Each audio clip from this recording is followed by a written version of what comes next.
O que é a vida? É o princípio da morte. O que é a morte? É o fim da vida.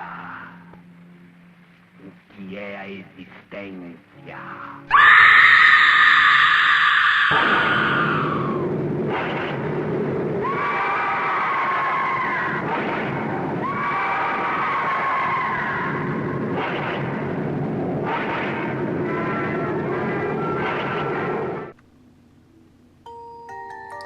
Hey, it's officially Halloween, but I wanted to get on here and show you guys what I picked up at the Housecore Horror Festival. So the first thing I'm going to show are, of course, the DVDs that I had signed, and all the celebrities were signing for free. A cool thing about Deodato is he's never seen this version of this film, this specific hard box. So he said it was cool, and he also spelled my name wrong, but I don't really care. His English isn't too great, so it's really my fault for not having my name written down ready for him to see, but yeah, oh well, I guess it's a funny story, so I don't really care. Then he also signed the Cannibal Holocaust tin. Let's see, there's Necromantic. Coffin Joe, of course, was not there.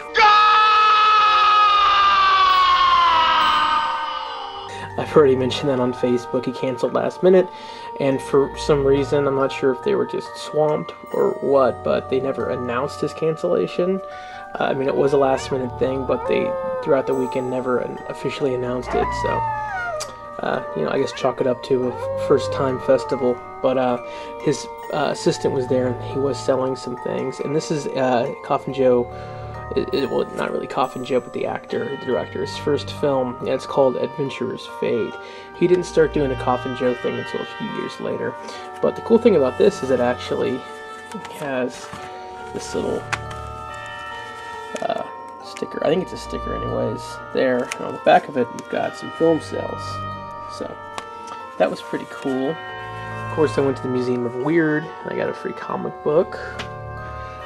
Went to a really old antique store that had Bela Lugosi's autograph, they had Vincent Price's autograph. All these were much too expensive for me, but they did have some copies of Famous Monsters.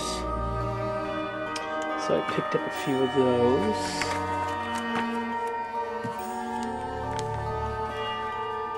And I found this Mondo Macabro book at a half-price books.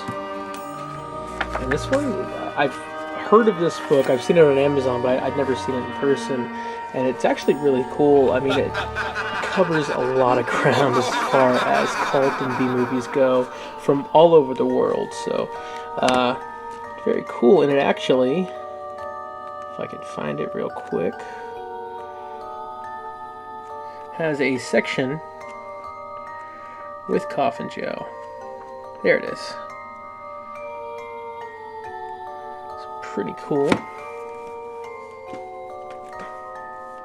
And this is just a little paper that we found in Austin. Of course, snagged this EP, which I sadly couldn't get signed. I kept missing out when they were signing items, so no luck there, but I hope they'll be back one day. It's very unlikely they will be, but hopefully. I did catch them live. You probably saw a clip in one of my last videos. It was really cool. It was, of course, the music, it's really hard to capture on a digital camera, so it didn't sound that great. But in person, it was definitely one of the best concerts I've ever been to. But this EP is really cool. It's by Death Waltz Records. It has a few of their best-known hits re-recorded. And then, I mentioned that Coffin Joe's assistant was there selling some things, so that's a little 7-inch record he was selling right there.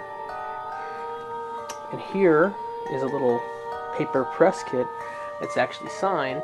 From what I've heard, if there is a Housecore Horror Fest next year, they're going to really try and get Coffin Joe back, because I guess they had already paid for him when he'd canceled, so that's an exclusive Housecore Horror Fest print with Coffin Joe on it. They had 3 different colors, green, red, and blue. They were all limited to 25, I believe. I think the blue might have been limited to a little less because it was a little more expensive for whatever reason, but I like the red one the best. That's my Austin haul for the most part. Hope everyone has a great Halloween.